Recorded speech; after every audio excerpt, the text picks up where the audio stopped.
Hello everybody, just wanted to come on today and do a video here. Obviously everybody's aware at this point that we intend to return to our everyday model starting March the 22nd. We've had a few questions and I thought maybe it's just best for me to come on, do one of these videos and address these things directly so that we don't have anything confusing for anyone. The first of which is actually in reference to the term everyday. So folks have been asking us, does that mean that every kid's returning to school? It does not.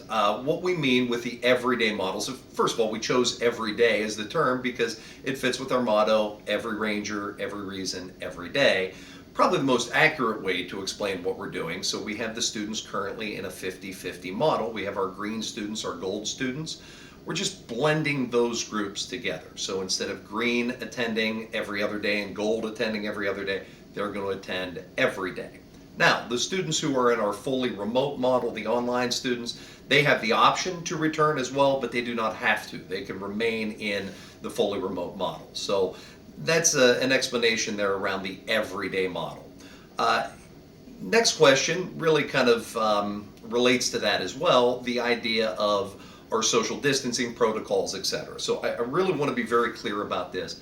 Everything that we have done throughout COVID will remain in place. All the safety protocols that we have done, the mask wearing, the hand washing, the sanitizing, asking all of you to help us with doing wellness checks before students come to school, all of that will remain in place. The only thing that we are doing different now is we're looking at 3 feet as being our social distancing standard as opposed to 6 feet being the standard. If a student is at a 3-foot distance and it's a school-related quarantine and they're wearing masks, etc., they can now qualify for a modified quarantine, which means that they are expected to quarantine outside of school, but they are allowed to continue to attend school. And that honestly has been the catalyst for this return to the everyday model in the first place, because we now have the ability to keep the students with us. So the questions come up, can we maintain 3 feet? And the answer is yes, we can. One of the reasons, a few weeks back we conducted a survey. The biggest reason for that was knowing that we were looking at changing models. I was concerned, if families wanted to move to a different model now, could we tolerate that much change? What would our numbers look like? And the good news is that 95% of our students who were in the 50-50 said that yes, they would come to the everyday model. 17% of the students who were in our fully remote model said that they would come back as well. Anyhow, when we looked at the raw numbers, what this means is we're anticipating about 75% of our kids in the building during the everyday model. The other 25% will remain online. With that number of 75%, obviously our buildings are designed to tolerate quite a bit more than that, all the way up to 100% and beyond. So at the 75% level, we can maintain 3 feet in our classrooms. Lunch was the other big question. So when you're in a lunch setting, and if you take off your mask in a lunch setting, obviously to eat, you have to be at 6 foot. And if you're not, then you would have to do a traditional quarantine. So that was a little bit of a challenge for us. I want to credit our building principals, our director of operations. They worked very hard on this. We got creative with some spacing. We're using some gymnasium space and others, but we're going to be able to spread out and we believe maintain actually 6 feet in our lunch setting. Now that is tremendous for us because that means we should be able to maintain so that students are eligible for that. They wouldn't have to quarantine. They would not have to do the traditional quarantine if during the lunchtime there was somebody who was a case. If we can maintain that 6 feet, we'll be okay.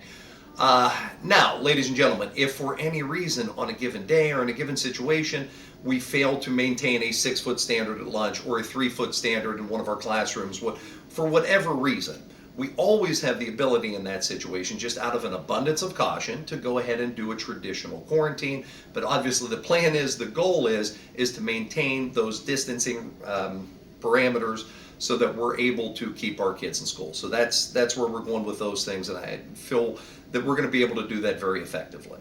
The last thing that I want to bring up is in reference to March 22nd. Folks have asked, why have we picked that date? Well, there was a number of reasons that I'll share, first of which is, conveniently, that is right at the beginning of our 4th quarter. So obviously with our grade cards and such, that fits very nicely. The next factor to this is well, why not just wait till next year, etc. Well, obviously we have the ability now to do the modified quarantine, but This gives us back 22 days of in-person instruction. And I want to be very careful. I don't want to be dismissive about the 50-50 model or the online model. I think we have done tremendous work. I credit our teachers. I credit all of you as parents, our students, for being, just doing the best that they can in those scenarios. I will say, though, I think we can do a better job when we have our kids here with us at school. That's what schools were designed for. Giving us back 22 days of in-person instruction is significant. You have to understand, we're in a business where we count educational minutes. We fret over minutes and, trying to be as efficient as we can. Giving us back 22 additional days is substantial. So beyond that, the other thing that I like about coming back on the 22nd is that we have 1 week before our spring break. So if you reflect back to the beginning of the year when we started to we started to bring kids back into the school, we had, it was around Labor Day, and then we had some other things there with teacher work days and stuff built in. So we had kind of the same dynamic. We were able to start, look at our plan, see our plan in action, and then we had a few days off that if there was anything we weren't in love with in our plan, we could make adjustments, and then when we brought the kids back, be in a better position. I like that for the 22nd return as well, because we're going to have an opportunity to view our plan in action for a solid week. Then we're going to go off to spring break and then return from spring break, and we'll have the opportunity to make adjustments during that week if there's anything that we were uncomfortable with. That's a good segue into, and I'll conclude with this, our spring break.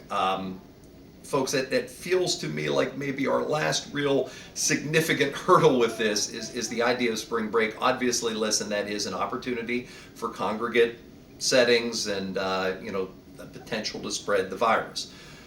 This community has done tremendous throughout COVID. I feel like maybe to some degree, I've said this before, I think I'm preaching to the choir. You've all done an excellent job. I'm just going to ask that we continue that. COVID's not over. We are taking a step to bring kids back in, but I don't want anybody to misinterpret that as, this problem's behind us. There's still a lot of work to be done with this. We're going to have to be very vigilant and do things right.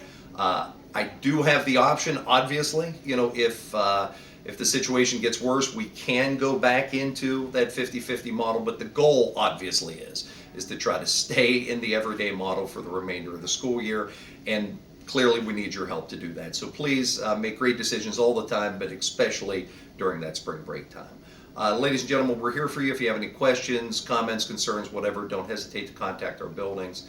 Thank you all very much for your time and attention, and go Rangers.